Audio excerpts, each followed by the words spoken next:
should be live. At least it's saying we live. Hey, phew. Let me check my pulse. Yep. Live. Cool. Hello, everyone. Good night. Welcome. You know. Yeah, we are. Yeah, it's not showing up for me on the YouTube. Yeah, I don't know. Maybe I don't know how to do it. It'll come on YouTube in a minute. It's like already a delay. It's already. Oh, yeah. Now it's showing. Cool. Yeah. So before we start and talk about our guests, we're gonna play the reel from Bee, and I'll introduce her properly. Can we say it's an unofficial reel and it's unofficial, not updated and it sort of sucks? It's a collection of her work. Thank you. Yes. If we cut you off after the reel, it didn't go well. I think is this one. I'm hoping on the right page. James, let me know if you can hear when I start playing. Yeah. Cool. Yep. Real.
Unofficial reel is officially nice. Yeah. Thank you, James. I love the crab in the end. So Party. I always like, I don't know, because I always like to put really quite punchy music on the reel. So every time I see someone with a slow paced reel, for me it's quite relaxing, and I quite enjoying a little bit more as well. So it's always the opposite that I go. I can kind of imagine you like doing the impression of the crab in the mirror as you animate it, like, oh. Yeah, I mean, I do that a lot with all the stuff that I animate. I feel like, if not with my whole body, because depending on the place you're in, you might not want to use your whole body, because that might be embarrassing. But I at least do it with my hands, like, the movement of stuff, so I can feel the rhythm. Yeah. So let's introduce you. So we got Bee Grandinetti today. Bee is a Brazilian animator, designer. What else you are, Bee? Well, crab, definitely a crab. crab. Experienced party crab. I've been tapping into the world of directing recently, but nice. Still a baby. And you got one of the biggest anime group used to be. We can touch that base a little bit late. Just tell us, what is the group about? Animation. It's a multi-platform community for women, trans, and non-binary people working with animation and motion graphics. Nice. So yeah, it's good to have you here. So you introducing your drink. So what are you drinking? You know what? I became an old lady, and now I only drink Baileys because it's the only thing that, like, my Shag is not approving. Oh dear. Is that Baileys with ice though? Yeah, Baileys on the rocks. But it's like, I feel that everything else that I've been drinking is like instant hangover, or like, I don't know. Yeah, I'm not surprised with Baileys, though. I mean, Baileys is like what? Instant stone. Yeah. But Baileys is kind of like, I'm joking with my husband that I feel that Baileys is kind of a alcoholic ice cream. Yeah, it is. Right? Do you remember Malibu? You know, the Malibu. coconut one. That's Okay, a I haven't gone that far, like that deep on the how on I the whole just yet. Is that the next level? Yeah, maybe. It's just like coconut juice, really alcoholic. Right? That might be the Make next you step. sick as hell. And, Good times. yeah, it's good. So let's. So B is moving. No, B. So B is based in London at the moment, but is moving to Stockholm. Oh yeah, I mean, it's not like when I imagined moving out of London, it's not that I imagined my last months in London and saying goodbye to people, enjoying the city. I didn't really foresee those last months were going to be locked at home in the middle of a pandemic, but it's the way it is. Yeah. So talk what about made pandemic. you? Sorry, I was going to say, what made you decide to leave London? Multiple reasons, like we were talking before. You? I mean, I feel that I don't necessarily have the need to be in London anymore. And like last year I worked twice for London studios. It was both for MOV and they're friends. I can work remotely for them. But I've been like mostly just working from home and remotely. So then it's like, it's pointless to be in London paying super expensive rent. Yeah, it's true. Whereas I don't really feel I need to be here anymore. And then Stockholm is the city at this point in Europe that I have the biggest amount of friends. It's got really you went to school there, didn't you? Is that right? You went to Hyper Island, I think. Yeah, there you go. You know the name. Yes. Thanks. Did my research. Yes, I studied motion there for 1 year. So, and I always go back to teach at Hyper as well. So like it's a nice community over there. So it's gonna be nice to go back. And yeah, they just have like really good quality of life overall. So we're looking forward to like experiment and see how it feels to go back to Stockholm. I think that's the good thing about the pandemic is that it made a lot of companies realize that working remotely is actually okay. So it's probably quite, I mean, obviously when you can move kind of thing, it probably is a relatively good time in that regard, so that you don't have to, you're not tied to a location like you say. So it's kind of made it a little, the small slither of silver lining of a pandemic is it's made it a little bit easier for you. Yeah, no, I think a lot of studios became braver because they had to work with everyone being remote, and then maybe, studio owners or people in charge that might have been reluctant before about working with people in different time zones and not being in studios. They had to forcefully do it and then learn how to do it, learn how to manage people and have better communication, learn how to use Slack. I heard that like a couple of studios didn't even, had Slack or like. What is this Slack? Yeah, I'm joking. people. It's one of them. What's Slack? Or like people didn't use Slack or they didn't even have like a proper server structure before. Yeah. Do you guys get confused between like, you got like Slack and Discord? There's like so many of like these programs doing the same basic thing. Like, I don't know, I find it a little bit bewildering sometimes, but maybe because I'm getting old. Dude, I mean, you're talking to the old lady here. Like I have a problem not only with that, but like all the different social platforms, I struggle with that so much, and like too many forums, too many Slack channels, too many podcasts. Like how do people have time for all that stuff? It's overload. I don't know, I prefer that. I just miss the simpler days in a way.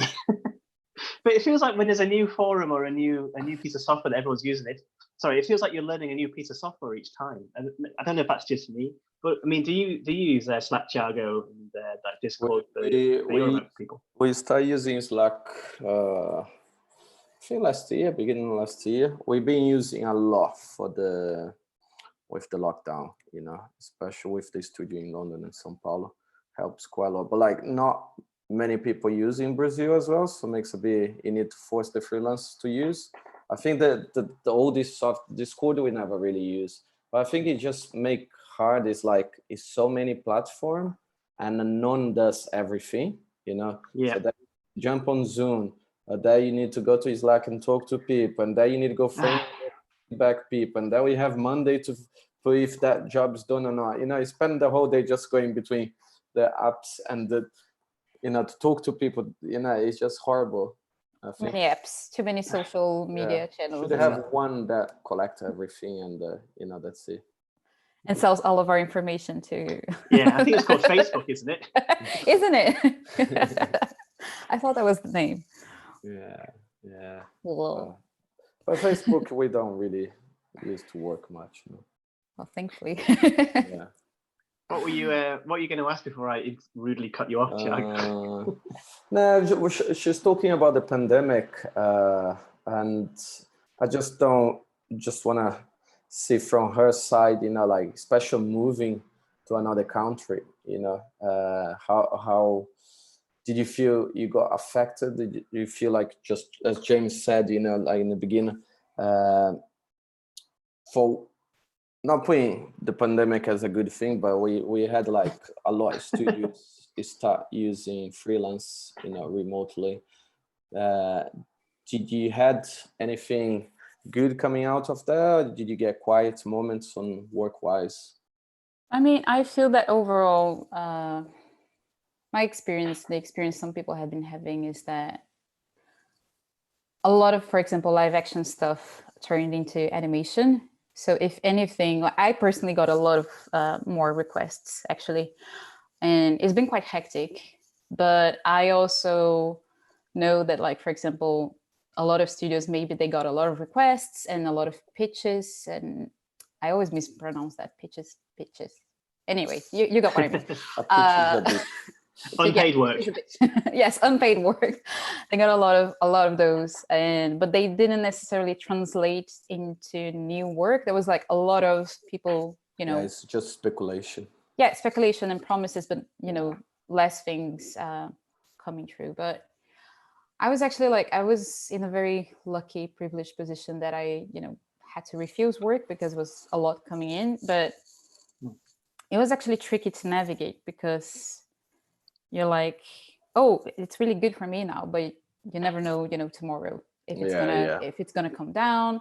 And you feel really privileged and lucky because you see like all of these people around you kind of like losing their jobs, and you're like, oh, but and people that you love and close friends and family losing jobs, and then you're like, oh, so I might as well just take everything in. So if they need me, if anyone that I love needs any money, I don't know, lent or something, I need money. By the way, I need money.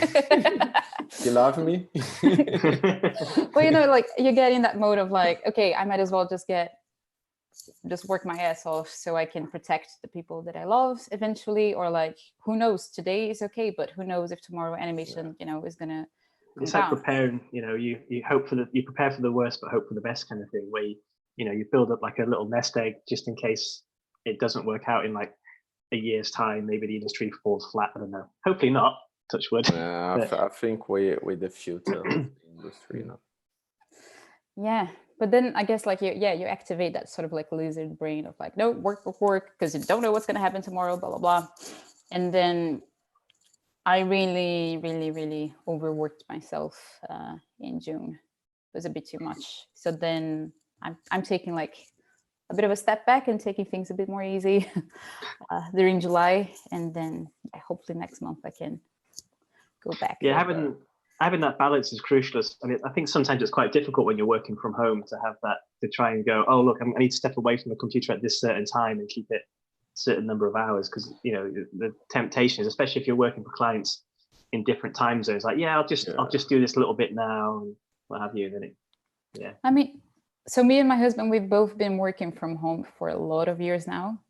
So I think that it's almost like I feel really lucky because we've been testing and improving this kind of like quarantine lifestyle way before quarantine was a thing. So and I feel really lucky because we don't live we live further away from the city center, which allows us to have a bit more space and have a proper garden and stuff, and all of that has been tremendous help on like keeping me sane. Like you wake up, you see a bit of greenery, you water your plants, and then you're ready. Like you don't feel as confined. Yeah, it's true. Does your husband work in the creative industry as well? Sort of. I mean, honestly, even though he works with something that we don't necessarily connect immediately with creativity. He's one of the most creative people that I know. He's more a surgeon. He's a surgeon. No. What a twist. No, he's a kind of like creative technologist, full stack developer, a nerd, professional nerd. Oh, wow. Yeah. Making robots, interactive stuff. Wow. Yeah. I love the print, the draws. You know, if you check on her website, most of the work's not done by her. It's just like his print. They program and do everything. She doesn't do much work, James. It's all online. Yeah. This is an AI ready at the moment. Yeah, he programmed this special AI to animate. Yeah. Deep fake. You're a deep fake. Oh, I've been. But you know, you're talking a little bit about it's like what we call get the feast and starvation season. You know, you're doing too much work and suddenly, you know, you're not focused too much on sell yourself, and you're busy doing work, and you stop promoting yourself, and get dry a little bit, and you get desperate again and start, I need to get more work, and you start doing like sales, promoting yourself, and again too much work again, and it's always kind of the roller coaster goes up and down, because you of course you're freelance, so not being a studio. What how do you kind of protect yourself, you know, to make sure, you know, I know you're good on social media and you're always out there, but just like for people like freelancers listen to us as well, how do you feel, you know, you can protect yourself a little bit to make sure you always have enough work coming, you know, and like you said, now you want to balance a little bit and step back, you know, and enjoy a little bit life and try and come back. How, like as a freelance, do you trying to manage that? I mean, so with the thing of, I guess like promoting yourself, I might not be like the best person to give advice on that, because like I think I'm very not strategic about those things. It's like if you even like see my Instagram, it's all very random, and and it's like whatever is getting me excited at the moment, right? If it's plants, it's gonna be plants. If it is work, I'm gonna share work, or it's like it's very all over the place.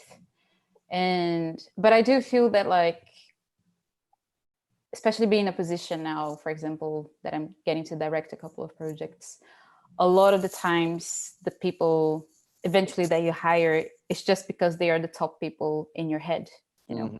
It's because like maybe you saw something that someone posted yesterday, and you know, you might even be close friends with a lot of people that are equally talented, and you know, but just because you saw something that this person posted yesterday, you're like, oh yeah, no, it's the right moment and the right time, you know. Yeah, and you're like, oh yeah, that girl might be perfect for it, because you know, and then it's just whoever is in the top of your head sometimes that, you know, ends up being the first person that you think of.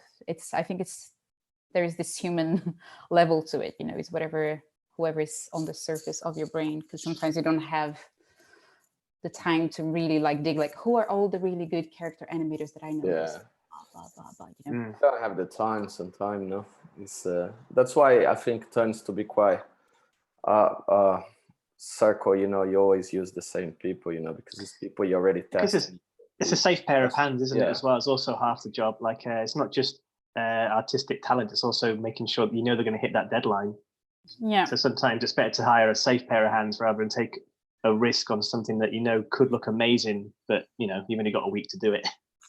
I mean, yeah, I'm finding like I'm trying to get really, really aware now that I'm getting more of a power position to be able like, to hire people, to not fall into those traps of like, I'm only going to work with friends, only going to work with people that I feel comfortable with. Of course, like different projects are going to allow for you to have more or less flexibility within that. But if we want to, you know, build an industry that we have voices represented equally, we have like diverse teams, we need to put effort into building the team. And, you know, as you said, like, of course, there are different nuances to it, and you know, tighter deadlines and all of that comes into play as well. But I'm trying as much as possible, like whenever I have more bandwidth, to really, you know, dig deeper and not get too comfortable with like, I'm only going to work with my friends, because of course we want to work with our friends because it's a lovely experience, and we want to work with people that we trust. But in that sense, we're not giving opportunity to people that might be as talented, but might be less confident or weren't given the right opportunities just yet as well. Yeah, I see your point. I think the main problem, I think we need always try. I think you're doing a good work with the channel, but it's always, for me, it's always a bit, running the studio is always that situation.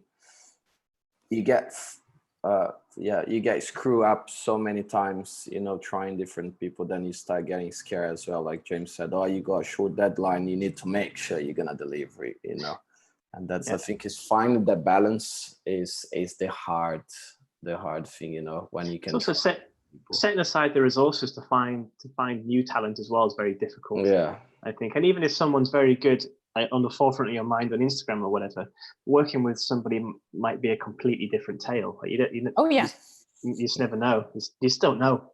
They might be your new best friend, but they might be your new worst enemy. Your enemy. Or your new nightmare. Or they could be just average and beige. Yeah. But I'm very aware that I would never be where I am today if it wasn't for people taking a leap of faith on me. Yeah. Like people that have never worked with me and they saw my website and they're like, this girl might do the trick. And, we haven't worked before. Maybe I didn't even have something in my portfolio that was the exact thing they were looking like. It was a lot of, levels of leap of faith. And if anything, I would love to grow up to be the person that can be that person for other people as well. Like the person that sees the potential and opens doors for other people as well. It's paying it back, isn't it, really? Like paying it back to the community. I think that's probably one similar reason to why we set up See No Evil, is that it's kind of a similar mentality, just to pay it back to the community and give people a platform to meet each other, either virtually or in person at the shows. Yeah, no, it's really, I think it's really lovely that you guys also, like, now, during pandemic, that you guys are still organizing this online and, making sure the community is alive. And I know you both have a lot of important things to do and your jobs and your family. So it's really great that you guys are doing this. I think it's important now that people see, especially see different perspective, because every individual works different way, every studio works in a different way, and in the end of the day, everyone trying to do the same thing, everyone trying to do a good work, everyone trying to help each other in some way. I think nowadays is really rare. You find that really shit asshole studio, then you go there once and don't want to work. Because I don't know. I've worked at a few of those places. We used to do it, maybe because I'm not freelance anymore. I didn't have that problem anymore. But in the past, you always had like a little nightmare. But it seems like the community. Now you're the studio. I feel also like what's maybe makes this industry not being a space that douchebags can thrive very easily is because it's still like a quite small industry, and word of mouth like kind of spreads. Everyone knows everybody really quickly, I think. Yeah, and then if you have like a freelancer who's a bit more of a diva, has an attitude issue, or like a studio that takes too long to pay or treats people badly in one or another way, like that spreads around very easily. So I think people that have, I don't know, overall bad attitudes can sometimes have problems to thrive. Burn their bridges quickly. Yeah. Oh, actually, one thing I wanted to ask was with Punanimation, why did you change the name to Panimation? What was the rationale? Oh, you don't know the backstory? No, sorry. Okay. I should have done my research a bit better. No, happy to go through it. So when we started what was then Punanimation in 2015, 5 years ago. Wow, 5 years. Yeah, time flies. It's crazy. Before, just like interrupt, but before you say why change the name, can you tell a little bit more generic how you guys start and what was about and what is about now? Just so, because probably there is a lot of people is watching and doesn't really know what Punanimation is. So it'd be nice if you just give a little bit intro to everyone. Yeah, fair enough. So Punanimation, we started, it was me, Lynn Fritz, and Hedvig Alberg. and I studied motion at Hyper Island with Hedwig. She was in my classroom. And I mean, personally, like very early when I was still studying at Hyper, I started to notice some things were a little bit off with animation, because I come from graphic design. I actually studied graphic design for 4 years in Brazil and worked for a while in Brazil, in Sao Paulo. And then I moved to Sweden to kind of like take some steps back, become a student again, blah, blah, blah. And I started to notice like some stuff that really bugged me. Like I remember seeing videos like on Vimeo and seeing, and you know, I would like the stuff, so I would keep it within my library of references and stuff. And maybe from 100 videos that I liked on Vimeo, 3, 5 were made by women or like directed by women. And that really started to bug me, like in the sense of not seeing, you know, just not seeing representation and seeing women in power positions. And that just sends you like this straightforward message that you're not supposed to get there. You're not supposed to reach those roles. So that first really started to bug me, still when I was still a student. And then, you know, I started going through a couple of internships after I was done with my studies, and did a couple of internships, came to London, continued doing some internships. And then I was living with Hedwig back then. We were roommates, flatmates. And we met Lynn, who had also, you know, was fresh in London. And we were both, the three of us, not both, the three of us were kind of going through very similar experiences, like very early in our careers, like either on internships or junior positions.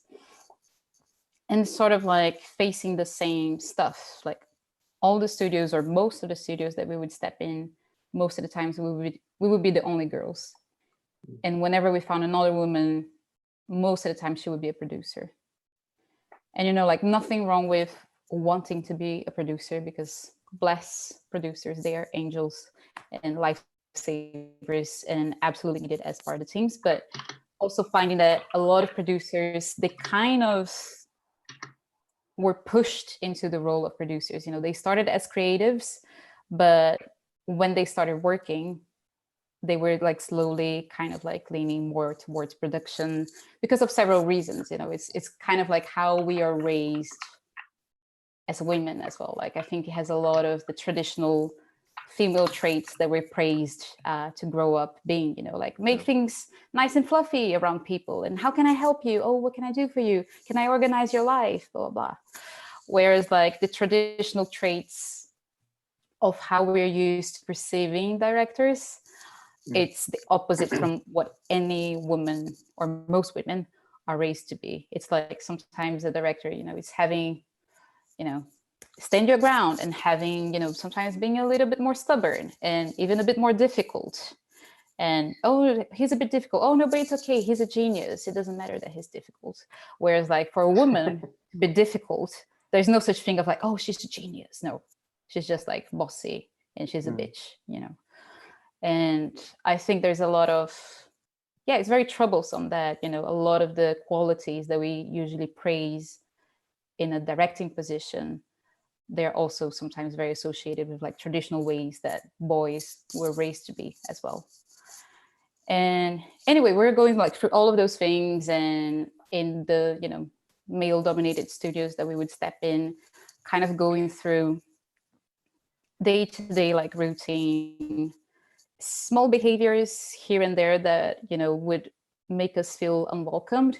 And it's really hard because it wasn't like openly sexist kind of, you know, remarks or behaviors, because it would be easy if it was something like openly sexist that you could just like, dude, you were just like, that comment wasn't okay, or blah, blah, blah. It was like micro behaviors here and there, like maybe all the dudes teaming up and going for lunch and no one asks you to go. So like a daily reminder that you're not a part of the team, for example.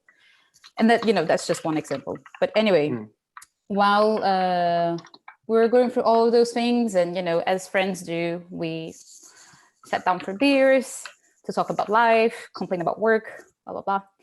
And when we started like complaining about those things and sort of realizing like, wait, so this is happening to you as well. It's not happening, you know, just to me. And seeing those behaviors as sort of like patterns. And validating each other. Like, wait, you're not imagining, like, you're not going crazy and you're not imagining things, because this is happening to me as well. And we would have those chats and help each other and support each other and like advise each other on stuff like, oh, maybe you should reply to this email like this and that, blah, blah, blah. And then after a couple of months of us complaining about stuff, we were like, okay, complaining is great. It's really great to vent stuff out, but we more substantial instead of just complaining.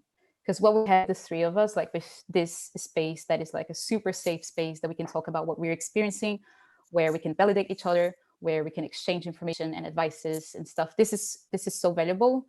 And what if we expanded this sort of like space and, you know, more women could take part of it? So it was all like very organic. We started like a Facebook group and inviting other girlfriends that worked in animation. And it started as Poon Animation, which was, we thought back then it was a very smart combination of the words punani, which is a slang for vagina, and animation, very fancy. It's still quite funny though. Even though you change the name, I'll always think of it as that name. It just sticks in your mind. Iconic. No, but I mean, it was quite funny. And obviously like it had that beginning as well, because the three of us, me, Lynn, and Hedwig, are both, you know, cis women. So it made sense for us. The community in the beginning was also, you know, for women as well.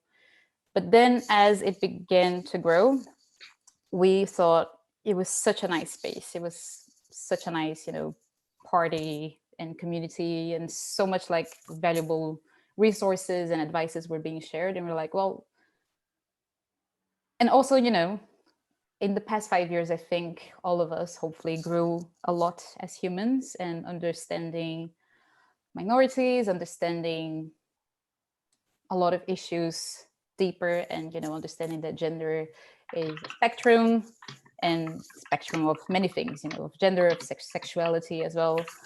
And we decided that it would be nice to open to other gender minorities as well, and open to trans and non-binary people.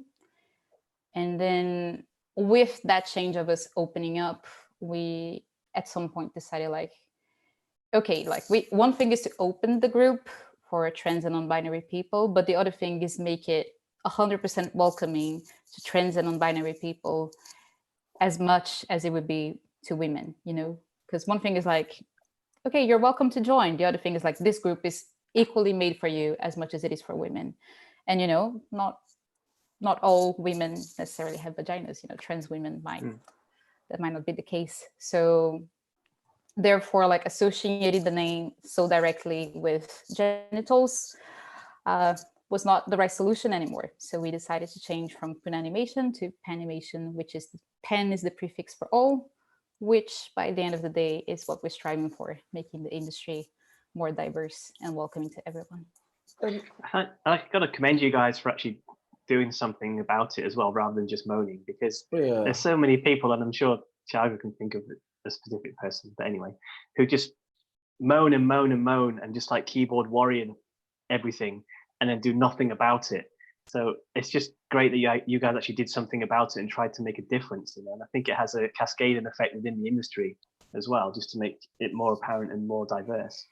I mean, I was actually having a conversation about precisely this with a friend today, because it's really hard, and I don't necessarily judge the people that, because we all have very different backgrounds and we went through different traumas and experiences, and I do understand that some people might have stronger traumas or resent and might be more feisty on how they approach things. And I think it's, you know, it's also valid and is another way to tackle the problem. And maybe we need, you know, people tackling the problem from different fronts. And I understand that some people might not have the patience to sit down and, you know, you see someone saying something that you maybe completely disagree with. And it takes, you know, a proper, you know, deep breath, patience, and sit down with the person and like work around people's egos and like, yeah, no, I understand your point, but there's this, there's that. And you kind of like slowly, gently steering the person to think differently. And that takes like a lot of effort and a lot of like mental space and energy. And I understand that, you know, a lot of people might not have that, and that's fine.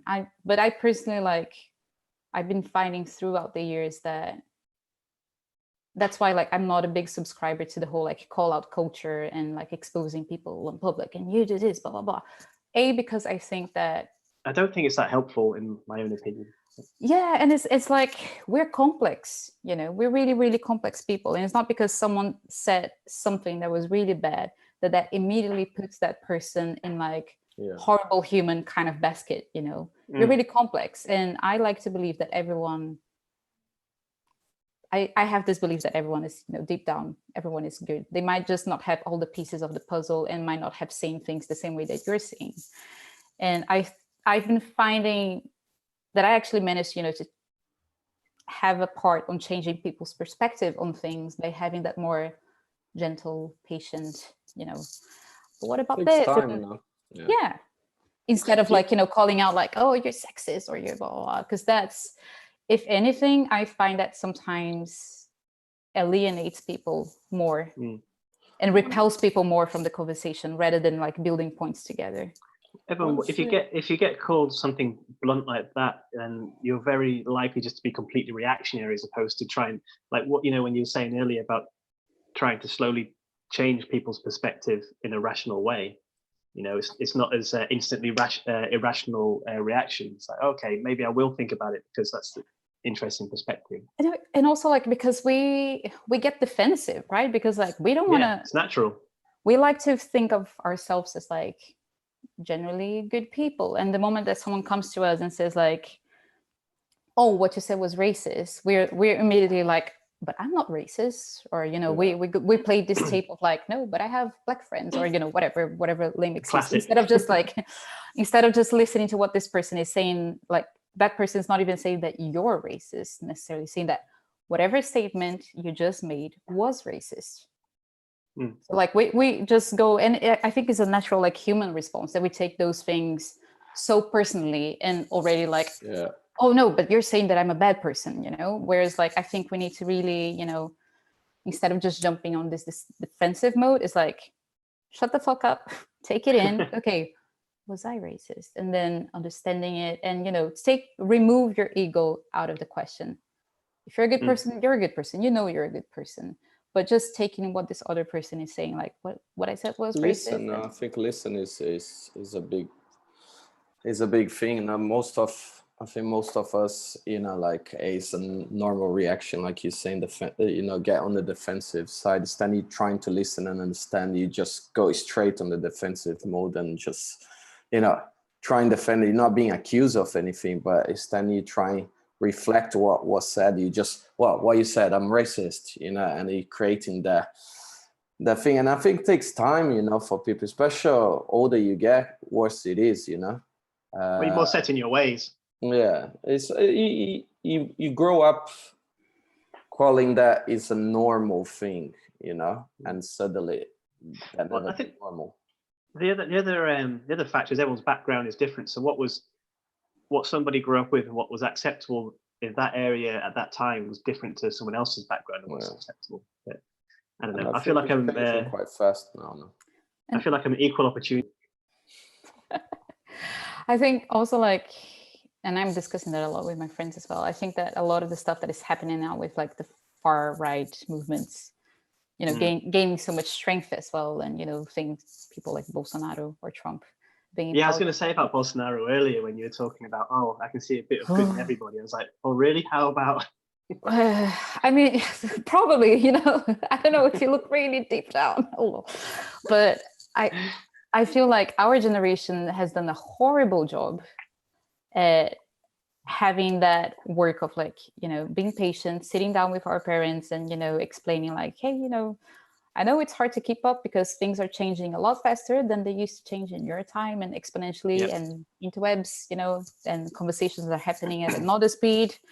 I know it's hard to keep up, but, you know, this is where this kind of thought is going. We never did that. We never took their hands and like sat down and had those sort of conversations, but instead, understandably as well, because a lot of minority groups were like exhausted of being oppressed, of, you know, of being bullied or, being mistreated,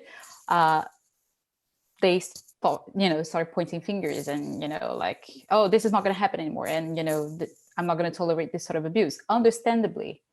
But then there was this whole, like, extreme from, I imagine, like our parents' kind of generation perspective, like for maybe 50 years, we lived in a way that having a certain behavior and making sexist jokes was tolerated and it was okay. And you were actually maybe praised, for doing that.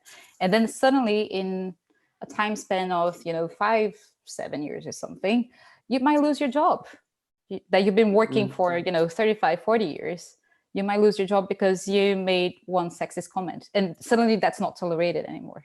Yeah. But no one took the time to explain to you why those things are not tolerated anymore. And I understand both sides, that like women are sick and tired of having to explain why those things shouldn't be tolerated, but also understand like the other side of like, wait, what? And then that created even more separation and alienation and polarizing these two sides so extremely as well. How do you feel like the workplace has changed with all this in mind over the last few years? I feel like it's got I think it's probably a double-ended question in that it feels it's got more extreme, like you say, because of social media. But then on the plus side, females have become way more prevalent in not just animation, but in general, like just general media type, which is a good thing. I'm kind of wondering if they counterbalance, or if, I don't know, I'm not quite sure where I'm going with this.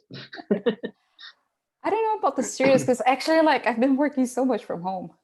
I haven't been in the studio for a while. Sorry. I guess the other part was like, now that you're in, depending on the project, more of a director position and what have you. Do you kind of like look back at yourself, not look back at yourself, kind of almost like watch yourself in the third person to make sure you don't come across as like what you described earlier? Yeah, I feel. Especially, I think in the directing position, I feel more the weight of being a woman in this industry, because I feel I always have to be at my best self with the way that you treat people, being the kindest as possible, giving feedback in the most gentle possible way so people don't take it personally, so you don't come off as a bitch, and I generally feel that I always try to be the nicest person possible.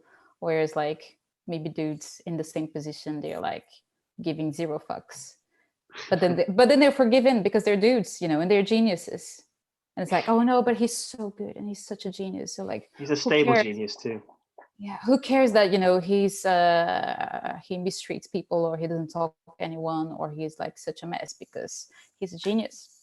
Women will be never given that chance. Unfortunately, like I think we came great lengths in terms of like having more representation. I mean, 5 years ago, or actually 6 years ago, when I was studying, if you asked me like how many women directors do you know, I could name one, and that was Julia Pott. That was literally the only woman director that I knew. Also, See No Evil alumni as well. Yeah. Do you think also that the reason, this is a subject I always like to bring to try and understand a little bit. When we took like 6 years ago, we didn't have as much as a female director. Do you think it's mainly because of the way the industry is set up was mainly driven by male, on the power, or do you think it's because also we didn't have the education, not enough women in the industry? I think just 100% the first reason, because the second one, if anything, sometimes when you go to the animation schools, a lot of the times you're going to have even more women than men. Maybe nowadays, but not like 10 years ago. I mean, motion is still not having right? 3D women, enough 3D women in the industry. There weren't even that many courses 10 years ago. Like Hyper Island weren't doing motion then. What's it called? Shillingham? I can't remember. Ravensbourne. No, we didn't have courses, but we had a motion graphic career since like 30 years ago. That's what I'm trying to understand. Motion graphics as a career basically was just, we've got this graphic design and we have to try and make it move somehow. There was nothing specific for it. It just evolved into what it is. Yeah, as a course, yes, but not. I don't think as a profession. No. Yeah, I don't know. Like, I do see the problem with 3D. I think it is, though, getting better. I see more and more women with 3D. I think it's just like needs the time as well. No? It's like the same excuse kind of being revamped, like, you know, the old school like Disney example that they only hired guys to do the animation, whereas women would only be like coloring and maybe doing cleanup. No, I think they would just be like inking and coloring. And there was this woman like applying for a job at Disney, I think on the 30s. I think I read this article as well. Yeah, I saw the article as well. And then there's this whole letter of response that she got from Disney saying like, oh, thank you for your application, but the creative work is only done by men. But if you want, you can apply for like the inking and coloring department. So derogatory. Yeah, but like you said, that's like long time ago. I know it's of the era.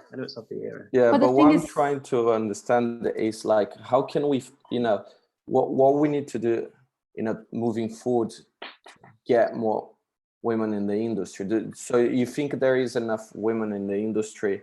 And like, I used to teach at Scape Studio, and I think we start like, I don't know, 5-6 years ago, like you say.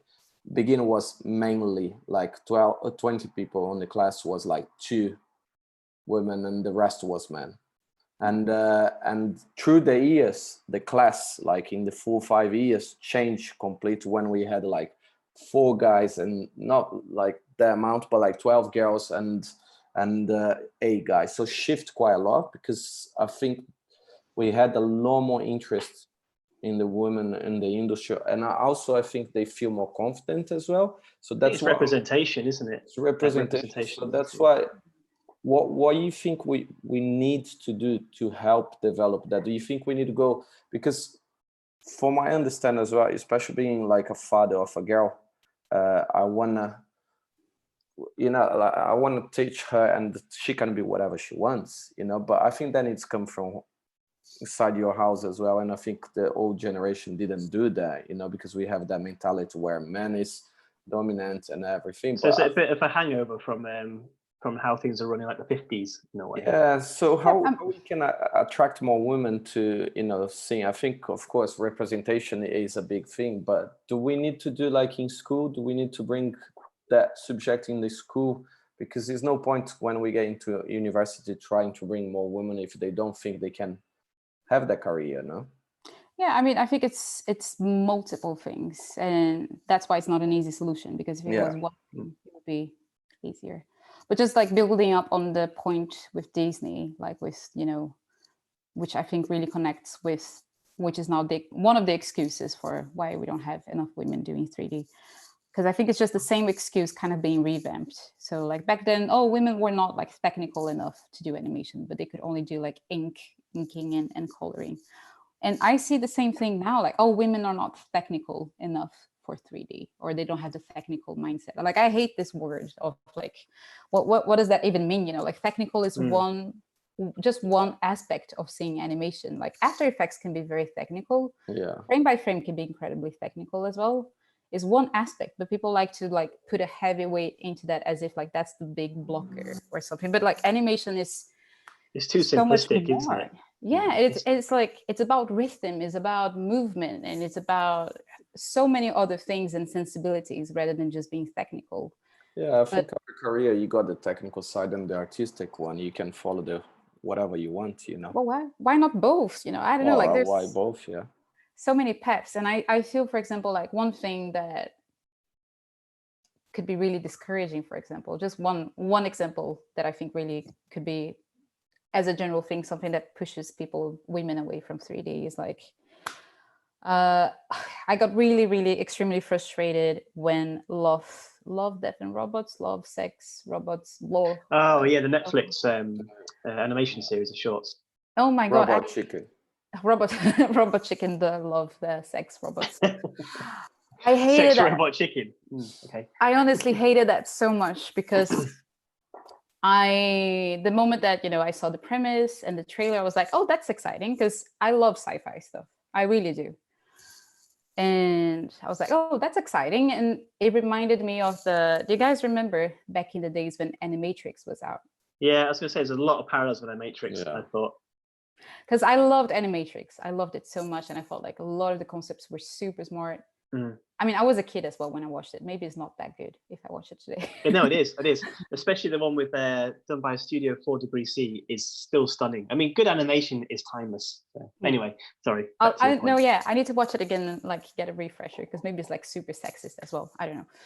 But while I was watching like Love, Death, and Robots, I watched the first one.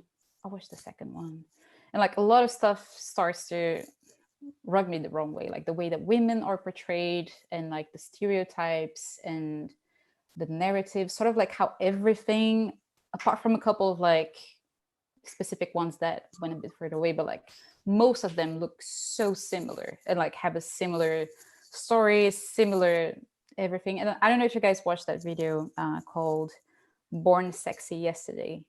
Yeah, I'll have to send you afterwards, and whoever. I'm gonna have a quick Google search. But yeah, you really need to watch this, because it's talking about like this very common stereotype for a character in sci-fi of this woman that is like, like the Bruce. It's got a thumbnail of Bruce Willis, and I think I get the gist from just that.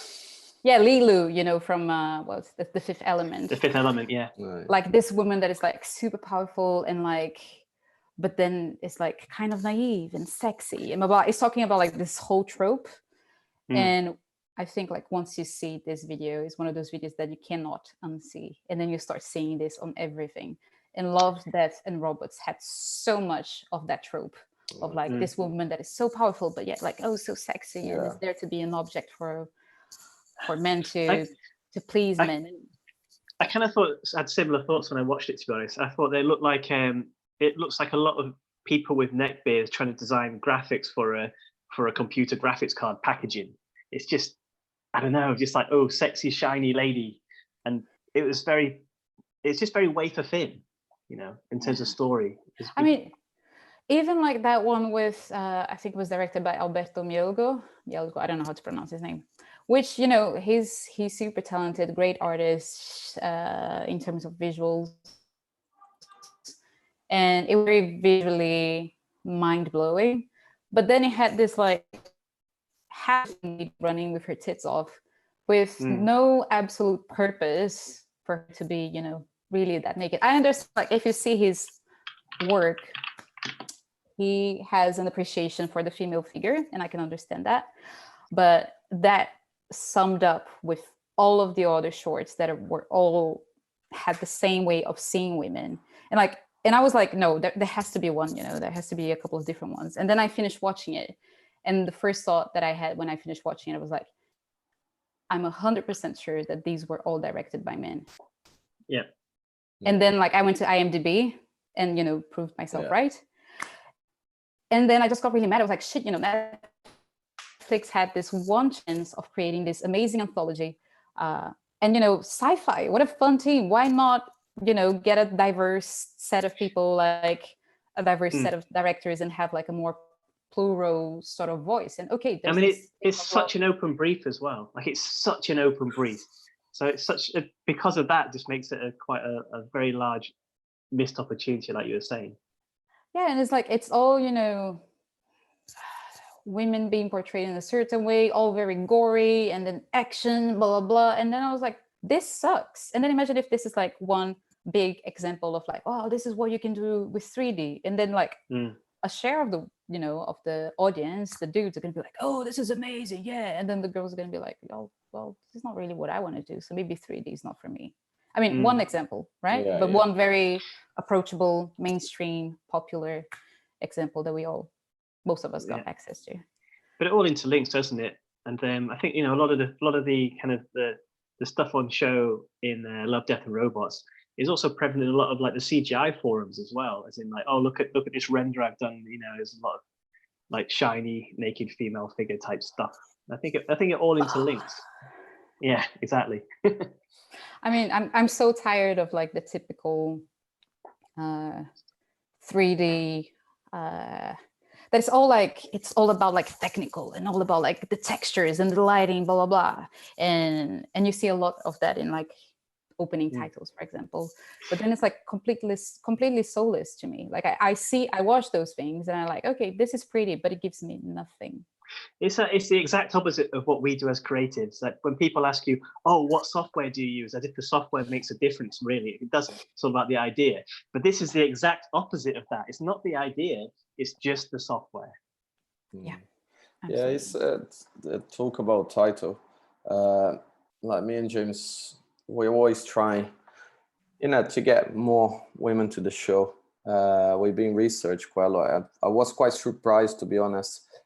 I think when I say the word surprise is because I don't think we get enough promotion of the woman in the industry. So I was looking into Prologue website, and there is quite few creative directors in Prologue, and they're all female.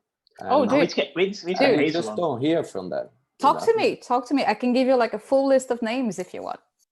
And like, honestly, like extremely good people. It's just like, they might not be maybe the ones circulating in your channels, and that's fine because we all have different channels and bubbles and stuff. But I'm more than happy to give you a very extended list of names for you to invite to the show. Yeah, that would be really nice. Yeah, we could do a collaborative.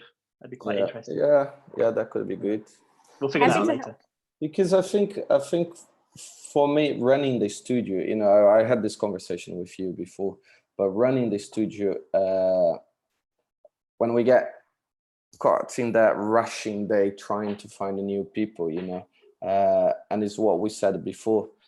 It's quite, you get on the circle, you always hire your friends just because one is easy, second you can trust them, and you don't have much the time. So I think what you guys doing with the channel helps a lot studios, just to have more representation of the woman, to make it easy to find them, because it's like that old story, like the chicken and the duck, which egg is better. The duck egg is has more nutrition, but no one eats because the chicken is just make a lot of noise all the time, so you end up getting the chicken egg. I've never heard of this before. No, yeah. Are you drunk? Like the chicken egg situation? So it's the same, men, I think, end up being more dominant, and it's always, look at me, he is, So it's always easy to get and hire a male than a female, because who shouts loudest? I don't know. Yeah, it's basically that. It's easy because, like, talking to you're a lot more easygoing, easy communication, but a lot of the female is a little bit more reserved, a little bit more shy, and you need that voice, put that in front of people and say, listen, there is good women, because it get really hard to find sometimes, I mean, but that's another, it's two different points to build on that, is that I think confidence is something that comes with time and it comes with experience. And I think that's a point that we, not only women, but overall like minorities, really need to work on our confidence. And that's why I think the group, for example, that we have is so important, because we're, boosting each other and, helping each other on that sense with the confidence. And I forgot what was the other point about confidence. Something about duck eggs. Duck eggs. Okay, I don't know. Keep rambling, and then I'll try to remember what it was. No, okay. Sorry. I remembered. Which is another thing, because it's bigger than that. The whole point of like some people being more quiet, where some people are like, look at me, I'm amazing.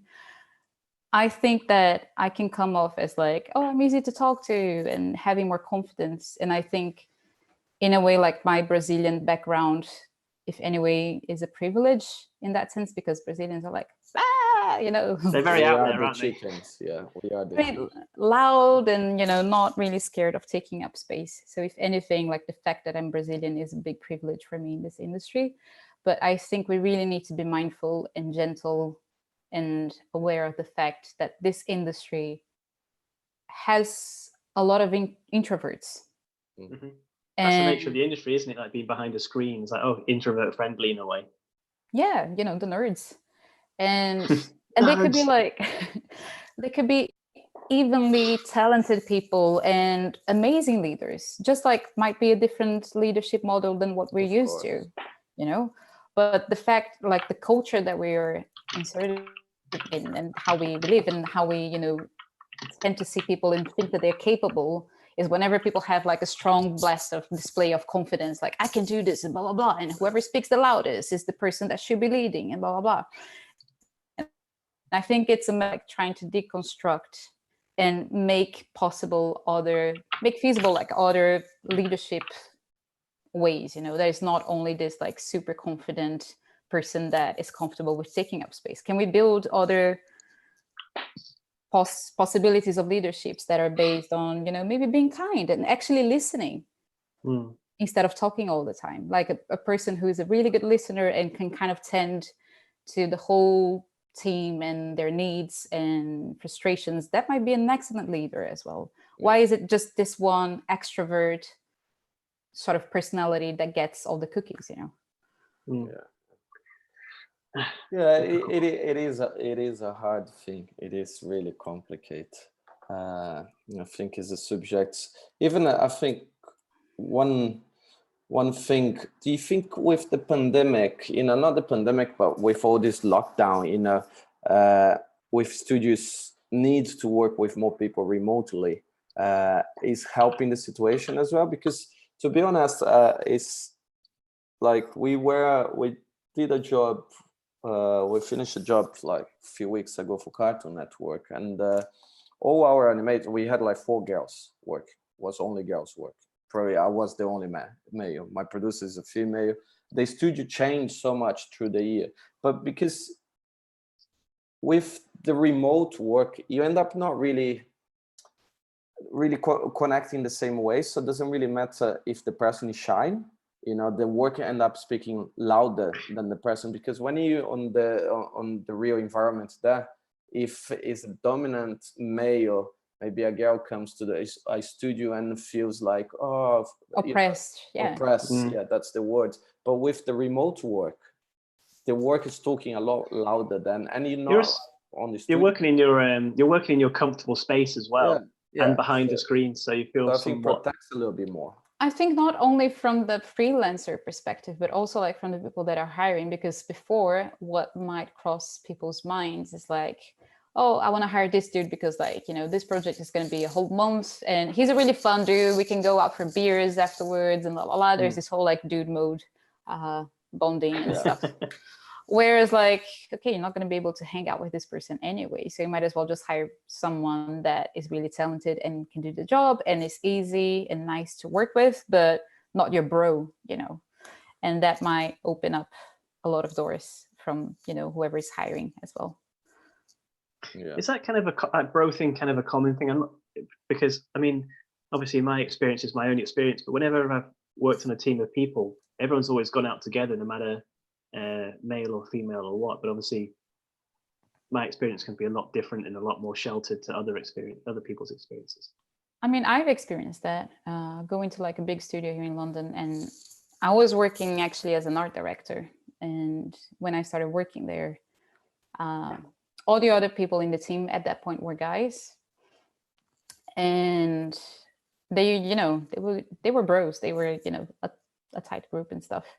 And that's to say that it doesn't really matter in what level of hierarchy you step into a job. Like, it doesn't mean that just because you're at a leadership role that people are necessarily going to open up space or respect you more or something. Like when it was time to go for lunch, they would go out for lunch, and it was like a very tight, closed group. And for maybe 2 weeks, I just had lunch by myself, kind of sad, going to Pret and having my little sandwich, in the corner. And then it literally took like a friend of mine who is also a guy, because he started on the project a couple of weeks later. He started a bit later than I did. And he is the loveliest dude. And really, like, I think he's really aware of his power position, in a sense that he knows he's a dude. He knows that he can navigate the dudes, but he's also like really good friends with women as well. And he is keen on using that power position wisely to be a bridge. Yeah. And that's what he did, he would be like suddenly inviting everyone for lunch. Like, oh, you want to go? Let's go all together. And the whole atmosphere, on the whole project, the team kind of connection, everything changed instantly when he stepped into the project. because sometimes it takes that personality, that one person, that it is like a power position, you know, like there is like a lot of those power dynamics, and maybe it's like social power and all of that, and having the sensibility of where you stand in a room and the power that you have to make those connections, either like enable or, you know, prevent them from happening. It makes for a better work environment as well, when everyone's just gelling together, and you know, it makes for a happy environment. You can share. It's easier to share ideas and bounce ideas around. So, you know, if you start freelancing at a company for a couple of weeks, you're like, I just want to check on this idea and what these guys think. Having someone to have a look over and just bounce ideas around is very valuable. Yeah. I think it's really hard. I think like leading a studio, you need to at least trying to bring, you know, people close, no matter what gender or minority they are. You know, it's part of having that culture in the studio. Then everyone has a voice is really important. You know, that helps. I think a little bit the people minority just to try and speak up a little bit. But it's a really, I think it's a really hard thing, and probably will take a little bit more time. You know, people, it's kind of, you end up forcing, you know, people don't want to change. You need to keep talking to them until one point, you know, they listen as well, because some people just block completely mentally. You know, they don't want to hear. You know, it's like even looking this with the Black Lives Matter. You know, there's a lot of people for so long just ignore the subject without worrying much, you know, and suddenly people open their eyes and start, oh, I should think about that, you know, I should change my actions. And it's more, I think it's more actions than can help, you know. Yeah. And sometimes like, knowing that you're in that power position of like maybe in a meeting and you're seeing that one person is talking too much, whereas the other person is not saying anything. And is that person not saying anything because they don't really have anything to say, or is it just because they don't feel comfortable, or they're not feeling they have to diagnosing the reason? It's like diagnosing the reason is probably half the job. As someone who, you know, like Thiago, who runs the studio, I guess, is that's probably half the job, to figure out, make sure everyone gets on the same level. Yeah, and it needs to, you know, and I think it's easy for me because the studio is small now, you know. When you have like 10, 12 people working max, it's easy, you know, not having like a dickhead politician, you know, and inside, or like you're trying to everyone be kind of friendly, but when you in a bigger studio, when you start turning to be a department, that I think it gets a bit a nightmare as well. No? Shall we ask a few questions from YouTube? Probably have to wrap up pretty soon. Quite be good. Let me take it. There's that's friend. There's a question here from Raphael, who says, who's asking, looking back on your career, when did you realize, wow, I've made it? Never. What? That hasn't happened yet. What? I never made it. I mean, I don't know. It's tricky. Like I cannot complain. I'm very happy. I feel very grateful. I feel accomplished. I feel extremely privileged, lucky, all of those things. But maybe a better way of putting it is, when did you start to feel that you're accomplished? Yeah, especially talking about you moving to direct now, you know, so that's quite a big compliment. No, yeah, I mean, I still don't feel like stepping up, you know. I directed 2 things, so I still don't feel like I'm a director, you know. But you know, you move. Before you were in one situation and you step up, you know, now you start directing. You know, it is a progress in the career. No? I think like it is, but I don't know. Like I'm still taking it easy and one step at a day, and I'm definitely not feeling like, oh, I got there, and you know, so much to learn, and I'm learning so much. But I feel like the biggest shift for me really was the moment that I started really working in Europe. And I just realized that how much easier it was. Honestly, like to work here, like with people. Because I think that in Brazil, it's kind of like you're you're planting like this beautiful seed in very horrible conditions, in like very dry soil, and it's windy and it's really hard for anything to grow, but still like seeds, trying to thrive and keep themselves together and flower, but they have to shield themselves to flower and stuff. Whereas here is like this fluffy, amazing soil that people come to water you every now and then, and like give, that's just rain. I mean, yeah, it just rains a lot in London, right? No, but it's like, it's unfair. Like it's just generally unfair, like the gap of the working conditions and how much more like respect and proper budget and understanding of the process of animation there is here in Europe overall. And I felt like it was just like, it was a shower of privilege. I feel like feeling that I had the space, finally had the space and time to grow and the tools to grow, and people allowing me to do that, and people allowing me to make mistakes. In Brazil, there's no time for you to make mistakes. And a lot of like, I feel that in animation is, a lot of the process of animation is being able to make mistakes. Like you do something and it's like, oh, like this moves horribly. And you're kind of like trying things here and there, and you're like, oh, and then you find something, you're like, okay, this is it. And here you have the time and the space to do that. Yeah, the mistakes kind of can make the style as well, or can kind of define your style. Like happy accidents are like happen all the time. If anything, the moment that I felt like, wow, this is a big shift for me, it was when I started to work here. I was like, wow, this is how it should be. This is actually when it's nice. Working is nice. So you're not planning to go back to Brazil now? Not in the foreseeable. You must miss a few things from Belo. Like obviously family and what have you. Oh, too many things. The weather, the people, the food.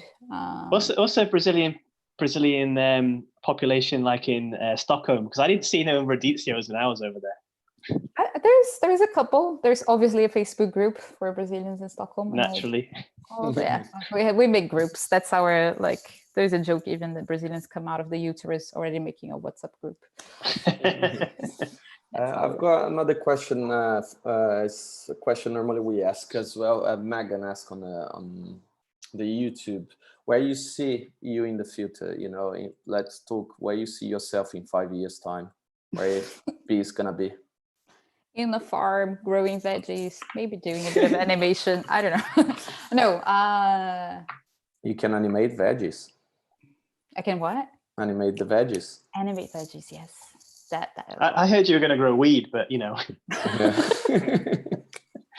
We'll see. We'll be in jail now in 5 years' time. Yeah, that's right. Thiago can give you a few tips in jail. I can sandwich pillows. Internationally. Internationally, yeah. I mean, I'm not sure I see myself too far away from what's happening now. Maybe like, still doing what I do. Hopefully a lot better at directing, getting more projects that I feel really genuinely connected to them, and working on projects that have a more positive impact on society instead of just selling stuff. Yeah, I was going to ask you, do you kind of like pick your projects based on like what it's selling or what it's not selling? If it's like you say, like a more positive impact on society rather than maybe selling cigarettes to Russian teenagers. Right. Nice. I've been very lucky to be able to nowadays like kind of say no to a few things and refuse projects that are for stuff that I don't want to, help or reinforce. Like I refused stuff for McDonald's or for Coca-Cola because it's just like, we don't need more of that shit. And if anything, like I would rather work for less money for something that I really believe in than to earn, I don't know, thousands. It's kind of interesting because like, usually one of the companies that somebody wants to work for is a company like Coca-Cola. But obviously they've got a lot, like any massive multi-corporation, they've got a lot of their skeletons in the closet, haven't they? Yeah.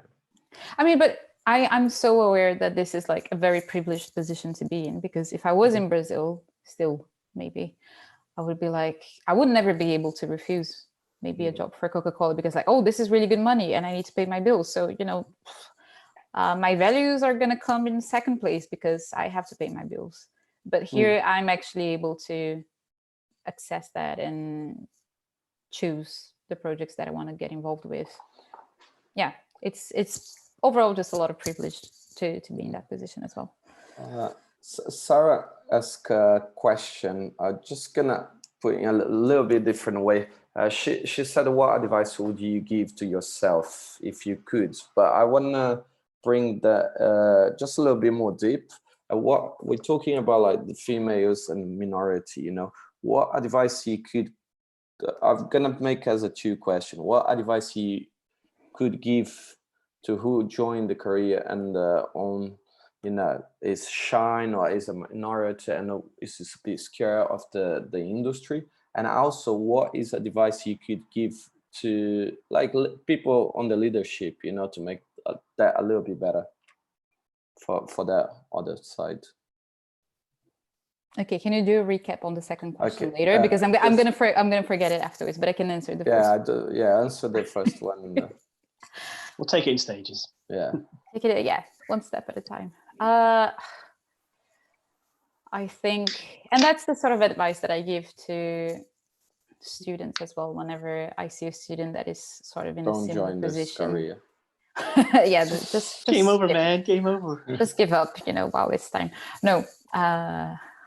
Yeah, like I've been trying to get closer to like whenever I go to Hyper, for example, get closer to international students that might, for example, struggle more with visa stuff, for example, because I had a very big struggle with visa stuff before I got my Italian citizenship.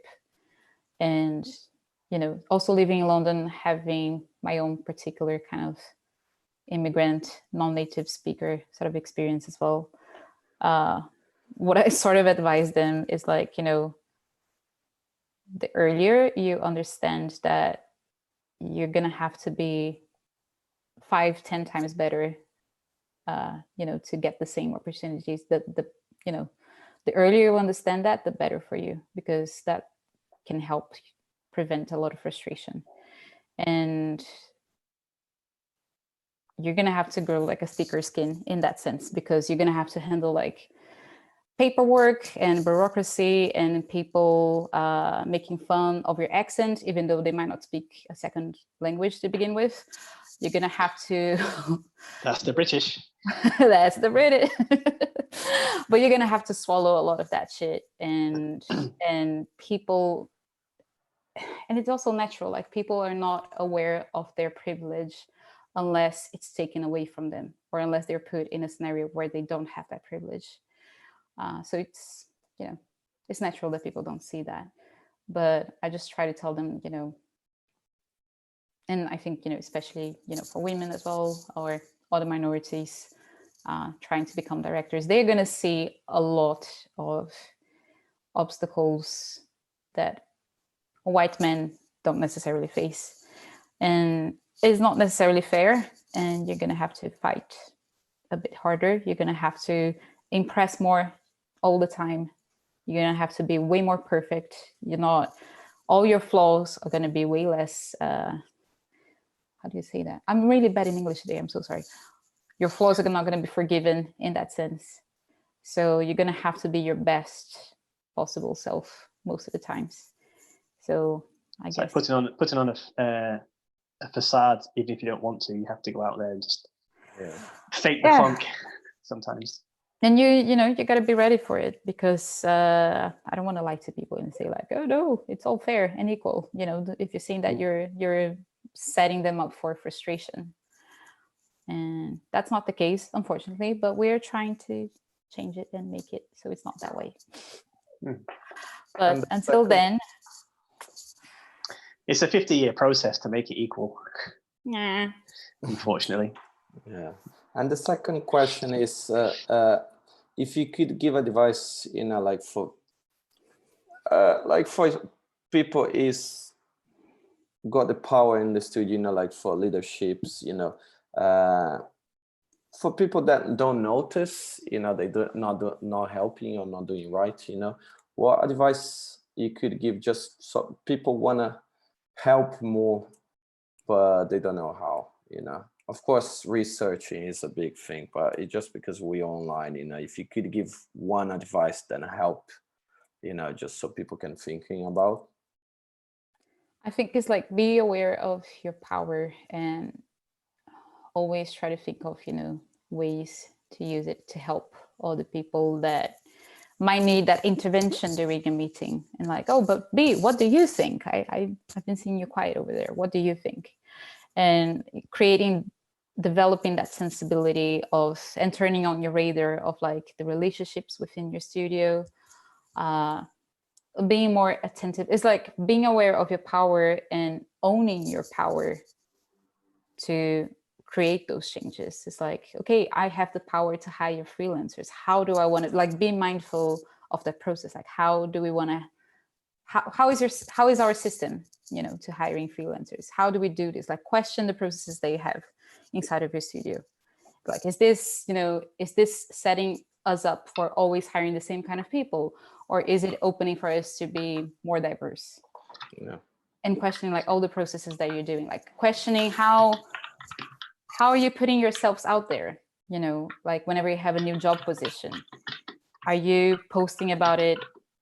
Like the job post, is it written or built in a sense that is welcoming for all sorts of audiences? Or is it like, oh yeah, I want to find a really cool person that, you know, is up for taking beers and blah, blah. Like, is it tailored to one specific audience, you know? And I think it's like being mindful of that, being mindful of like different employees might need different sort of like policies. For example, parental leave. Unfortunately, we live in a world that it's still, you know, having a baby affects women a lot more than men. And then thinking like, okay, so this employee who's a woman might need a different sort of like parental leave policy. And how can we support this woman that after she has a baby, she can come back and be at her full speed, you know, be at her best self. I think that's really, and that is so difficult for females who want to start a family as well, to have that whole situation where obviously, you know, you can't help, because obviously the females are the one who gestate the baby. You can't really do much about that. Dude, I'm terrified. So, no, seriously, like I'm terrified of like how, and I was even like listening to the talk that you had with Choi as well. And I thought it was really good that you touched a lot on, you know, motherhood.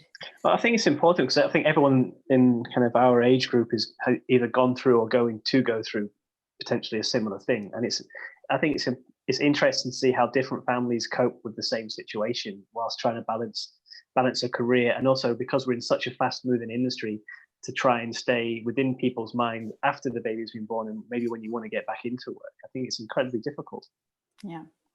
I'm scared, genuinely scared of that part of like, because also like such a big part of me and what I take happiness from, and you know, my value is also a lot connected to my work, and not having access to that for like a whole year is a bit scary.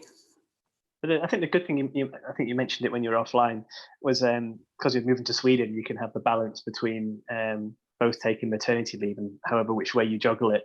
I think it's a very good way of doing things.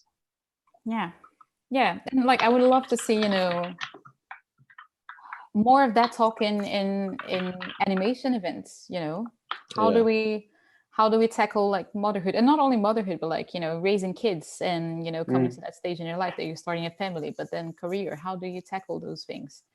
Because, you know, men need to be invited in those conversations as well and understand that, because you see a lot of that, you know, when we're reaching our 30s or early 30s, that's the moment that a lot of, especially men careers, they peak because, you know, you're getting more responsibilities, maybe, you know, getting more directing kind of roles and stuff, whereas tends to be the moment that women have baby, and that's when, you know, they have to completely the baby situation is he came to one group, we do another kind of event with studio owners, and you came one, we had that we didn't talk about baby when you were there, but this is a big subject, like studio owners talk about, you know, like, because it find the balance, you know, and also find the balance between Because some woman wants to have a baby, but some doesn't, Yeah. So how to balance that, not even talk about woman and or female and male, but we're talking about, like a woman that wants to have a baby and a woman that doesn't have a baby, Yeah. and it's quite a really big challenge, find a way to make fair to everyone as well, because affects a lot more a woman than will affect a man, like a man. Unfortunately. And there's really even that as well, like with women that choose to be child-free, there's this whole like society putting a pressure that, oh, but you're not fulfilling your role as a woman because you're not a mother, and we've got some friends who their family are very traditional and keep putting pressure on them to have kids. It's like, just let them make their own decision. Yeah. Meant to support your kids no matter what, so just let them make their own decision. A lot of stuff to fix. Yeah, this is a whole other couple of hour talk. There's another question on YouTube from Thea Glad for everybody really, and she says, what ways can studios and creatives amplify and encourage women's work and voices in the industry? And that goes for, I guess, what could men do to help that as well? Like people, if there's a male in power and that kind of side of things. But maybe you have a go at that question first, Bee, and then we'll chip in like we know what we're talking about, as if we do. No, I mean, I'm very interested to hearing your interview as well, and what you think you can do from your perspective. I think it's like, oh, sorry. After you. No, sorry. I just thought of something when you were talking. But I was just thinking, from our perspective and what we do at See No Evil, I think it's just trying to do our best and put in more spotlights when we can, and that's always what we've been trying to do anyway. But the difficulty we have is not just finding people, but getting people to agree to come on and do the show, either in person or on Zoom. So we always try and do everything 50-50 as much as we can, but it's just, we have to put a show on as well. And I think women, I think again is the dominance of the male and the female. All right, I know Kat said to stop talking about female, all right, the man and woman, but it's like we invite quite few women before, and they just don't feel prepared to come and do a talk. And I also had situation that, like I even put someone food. I think once I email you to put one of my staff food, so if you could promote on the social media and everything. And she also feels it's not like prepared to that yet. So I think boost, I think comes from leadership, it gives the kind of confidence boost to your staff. For me, indifferent if it's a male or female, but I think it's just like we need more woman with voice, than is up to come. It's just all down to representation. But is that down to what I was saying earlier about people trying to find people to do the talk? It doesn't really matter, I guess. I think we as male representatives in our small part of the industry, we have to obviously just try and make everything as fair as possible, and that's what we've been trying to do. But we should probably step our game up.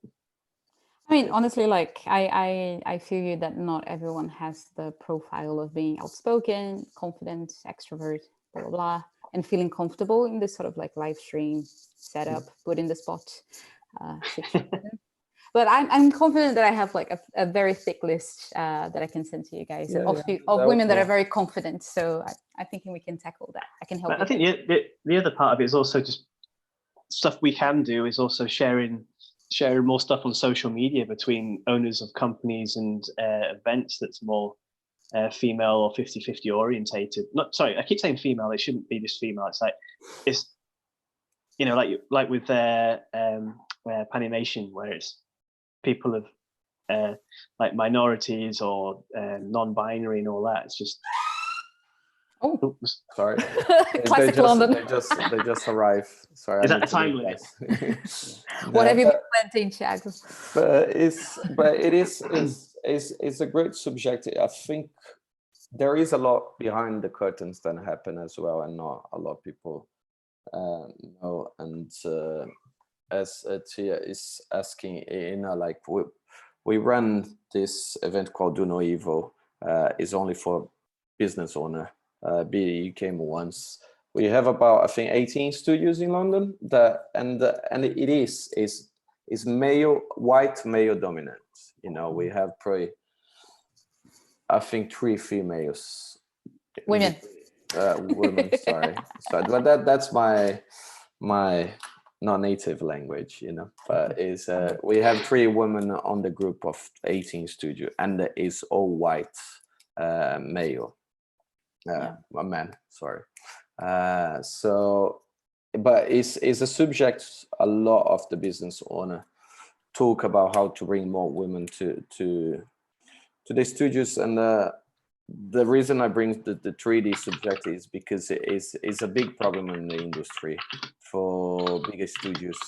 Like then is predominant 3D. There is good women in the industry doing the 3D, but it's really rare to find the other ones you don't know. I think get representation, get promotion, promoting this, it could help so much studios, because I can probably people can say it's just a lazy excuse, but I'm gonna say, yeah, we need to be aware, we need to help, and I think a lot of people does try to help, but on the everyday of a studio, when you're busy, when you don't have the time, and you need to make it easy, is the easiest. It's wrong, it is, but it's the easiest way. You pick the first one come to your mind, the same we talked in the beginning. It is right. No, it's not, but people need to understand there is a lot of things going behind as well. So I think some people trying to help a lot. Is easy, is that just bring the subject of the chicken and the duck is always easy. You get the doesn't know what the fuck that is. It's just someone's make a lot of noise, you hire that person. All right. I mean, that's one point I think of the conversation, is like how you bring people in. But I think like a very common thread as well that I've been seeing happening is like, how do you keep people in as well? Because I've been experiencing, like in really big studios as well, a lot of super talented girlfriends that they just left because it was like a typical glass ceiling situation. They were there for years, not really developing, not seeing any other women developing either, like not, Was that as full-timers?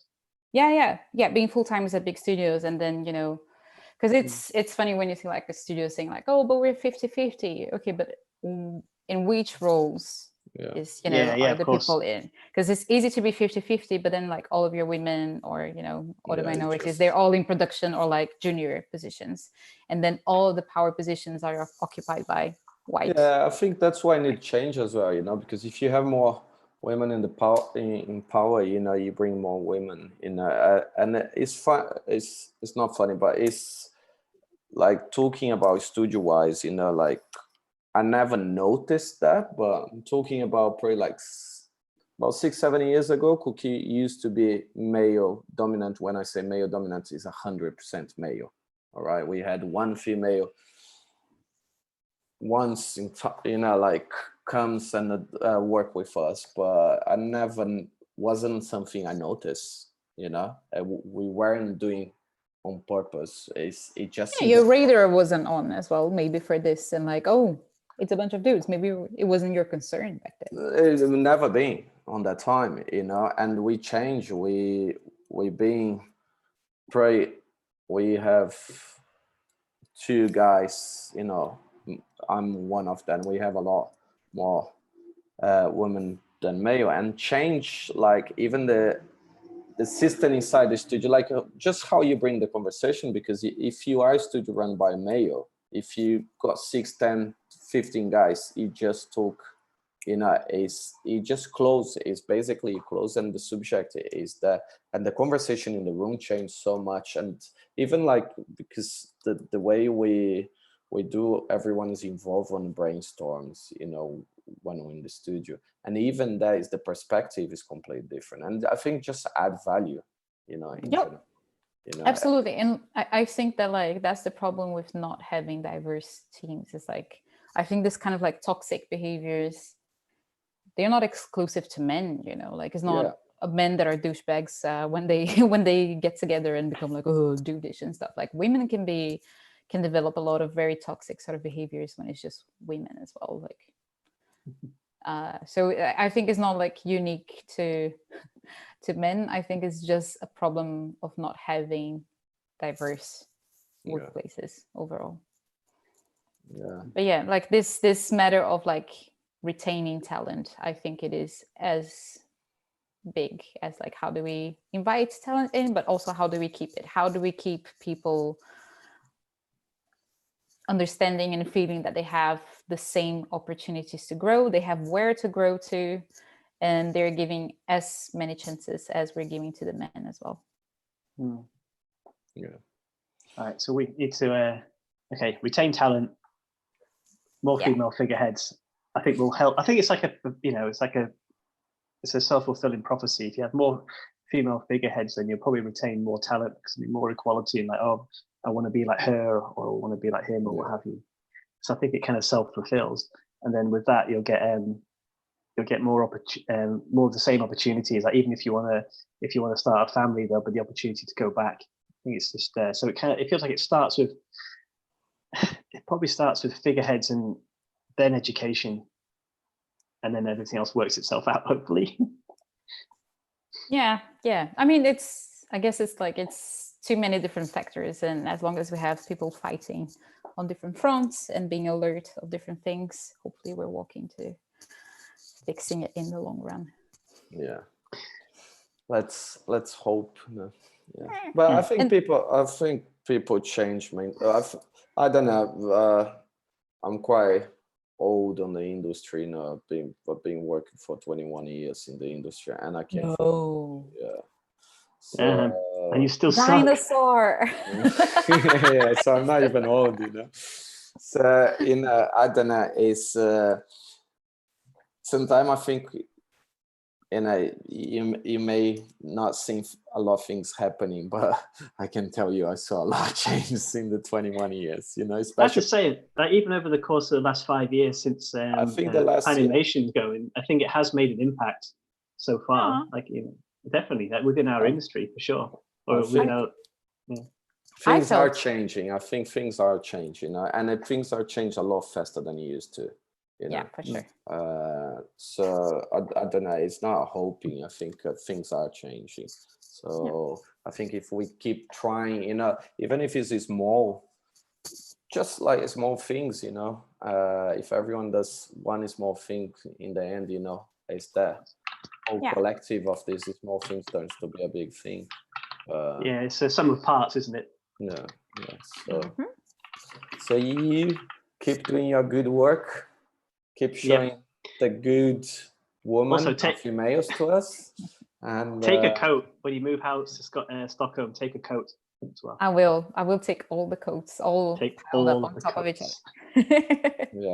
And I'll send you that tremendous list of amazing potential future speakers for you guys. Please do. That'd be awesome. Especially if it's if it's a woman with I'm correcting myself before I end of talk. I'm not talking female anymore. But if you have like big names, then you think could be good. Just like that, women then is starting can see, wow, that person has, is a high position, something. So it gives inspiration. It's not just about the quality of work, because I think we do have a lot of people doing good quality of work, but it's that position on the company, like someone is a great director or someone, because that I think gives confidence, to other women to see and say, wow, I can do it, and it just helped to boost. Yeah, but why not all have a lot of quality of work and also being high positions? I think that, like, unfortunately, we don't have a lot of studios that are like entirely, big studios that are more. We Wednesday Collective was there, but I think they've been working more on the freelance basis now. But there used to be a company called Mr. and Mrs. Smith that were predominantly females, but they I think they sold, didn't they? They sold to Fold 9 or whatever they were called. Yeah, we had a Wednesday Collective, the girls. Yeah, that stuff's awesome. On the talk as well. Yeah. On the live show, not on the live stream, but the real. Yeah, but I have lots of women directors. Send the list for us. Not just women. Let's just not just women. Yeah, let's open non-binary, whatever you identify yourself as. It's all good by us. Get more minorities out there. Yeah, I agree. All right, I think that's a good place to wrap. It's been an hour and 45.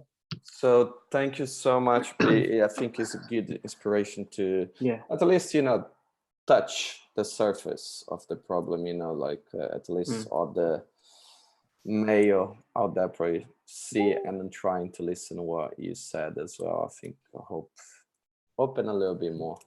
Yeah. The little small brain a lot of male has. It's been a lot of duck eggs, so thanks. Duck eggs. Was more chicken eggs. More chicken eggs. That's true. A bit more shouty eggs.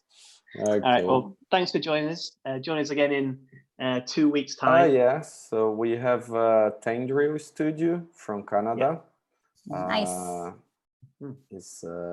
And when is the date? I don't even know, James. 2 weeks time. It's 2 weeks' time, so it will be the what are we on 10th of August. Yeah. No, 11th. It's 11th of August. Yeah. This is 11th of August. So pro. Yeah. Well, thank you guys for putting this together, for inviting me in. I think you're absolute heroes for doing this in the middle of the jobs. You're welcome. Family and all of it. No, we don't do jobs. Sorry. We don't do jobs. But also thanks for everyone that was following. Like, I'm not a multitasking person at all, so I couldn't follow up the chat, but I'll read it now when it's done. But thanks all the friends and everyone. In hindsight, I should have answered this, and this. But thanks everyone and all the friends. Thanks so much. Yeah. Okay, guys. Thank you. Bye-bye. Take care. Take care.